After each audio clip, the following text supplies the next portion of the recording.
Welcome back to road మీద ముచ్చట్లు with SP. రోడ్లు మొత్తం ఖాళీ ఉన్నాయి, పొద్దుగా అలా మంచిగా అనిపిస్తుంది ఆఫీస్కి వెళ్తుంటే. చూడండి ఏమన్నా హెల్మెట్ వెనక పెట్టుకుని కానీ నెత్తికి పెట్టుకోలేదు, నెత్తికి కుల్లా పెట్టుకుండు. నాది ముందర గ్లాస్ లేనట్లుంది. సో మ్యాటర్ ఏంటంటే రోజు మనం ఇట్లా రోడ్ల మీద వెళ్తూ ఉంటాం కదా, ఎన్నో రకాల ముచ్చట్లు కనిపిస్తుంటాయి రోడ్డు మీద మనకి. సో బండి మీద ఇంకా కొటేషన్లే కావచ్చు, హెల్మెట్ లేని వాళ్ళే కావచ్చు, రాంగ్ రూట్లో వచ్చే వాళ్ళే కావచ్చు. So welcome back to our YouTube channel Telangana biker SP అందరికీ. సో ఈ రోజు తెలుసుగా మన టైటిల్ తమిళ చూసే ఉంటారు, నో హెల్మెట్ రైడర్స్ ఎంతమంది ఉన్నారు ఈ రోడ్డు మీద. సరే చూద్దాం. ఇగో బండి నెంబర్ 1 స్కూటీ మీద అన్నీ వెళ్తుండు. పొద్దుగా ఏం హెల్మెట్ పెట్టుకుంటాంలే చల్లగా అనుకున్నట్టుండు.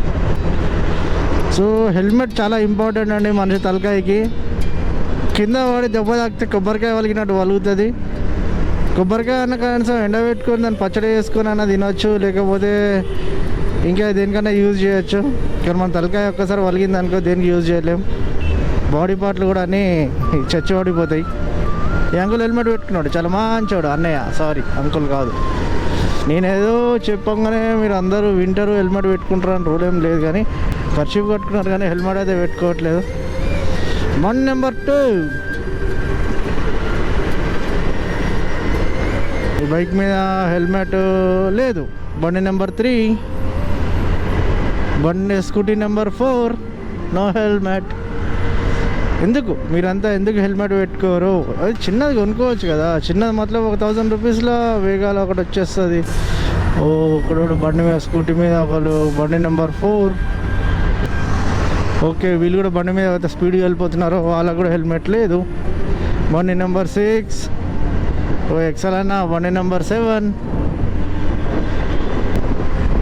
ఉంది ఎక్సెల్, స్లోగా పోతుంది. ఇట్లా వెనకగోళ్ళు వచ్చి టాక్కుని తాకితే పరిస్థితి ఏందో. ఓకే వీళ్ళు కూడా హెల్మెట్ లేదు కానీ డ్రాపింగ్ చేస్తున్నట్టుండే లోకల్ ఇక్కడెక్కడ ఉన్నట్టుండే దగ్గరలోనే. ఇంకా ఎన్ని ఎంతమంది కనిపిస్తారా చూద్దాం. రోజు నెత్తికి హెల్మెట్ పెట్టుకోకుండా రోడ్ల మీద బండి నడిపే వాళ్ళు ఈజీగా 20 నుంచి 25 మధ్యలో కనబడతారు అబ్బా, ఈజీగా. సో 8 మంది కనిపించారు కదా ఇప్పటికి. హెల్మెట్ ఉంది. ఈ అన్న కూడా హెల్మెట్ లేదు. ఎక్స్ట్రీమ్ అండి పల్సర్, ఇది కొత్త మోడల్ పల్సర్, గమ్మతుంది. అన్న పక్కకు వస్తే చూపిస్తా. పక్కకు వచ్చాడు ఎక్స్పల్స్. అరే పల్సర్ అన్న వెళ్ళిపోతున్నావు అన్న, నేను నీతో మాట్లాడాలన్నా, నీతో పని ఉంది నాకు. నా ఎక్స్పల్స్ మిస్ అవుతున్నా. గట్లా ఇప్పుడు అట్లా పోయి చూసిరా, చాలా డేంజర్ అది. ఎందుకంటే డీసీఎం అయినా కొంచెం ముందుకు పోయినా, బస్సు అయినా కొంచెం స్పీడ్గా వచ్చినా దొక్కుతారు అన్నట్టు. పల్సర్ చాలా డిఫరెంట్గా ఉంది భయ్యా. ఇదే బండి దూరంకి వెళ్ళి 125cc బండి ఉన్నట్టుంది. హెడ్లైట్ అన్నీ మార్చేసారు అసలు. ముందర హెడ్లైట్ షార్ప్ ఇచ్చారు ఇట్లా ఖాళీ. ఓకే పల్సర్కి అన్నీ ఉంటాయి, బట్ కానీ అది చాలా డిఫరెంట్గా ఉంది. మరి బక్క చేసేసారు, ఆ ఫీల్ లేదు. పల్సర్ అనగానే ఏదో ఒక డిఫరెంట్ ఏంటి, జిమ్ చేసిన బక్క పర్సనాలిటీ ధనుష్ లెక్క కనబడాలి కానీ అది కనబడతలేదు.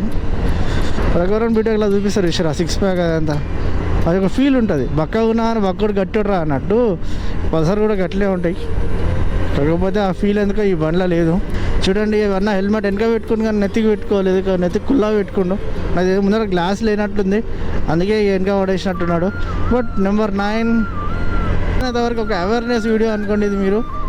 సో చూసేయండి ఒకసారి. ఈరోజు జర్నీలో నాకు కనీసం ఎంతమంది కనుమరించారో మీరే కౌంట్ చేయండి. బండి నెంబర్ 9, 10, 11, రాయల్ ఎన్ఫీల్డ్ కూడా 11.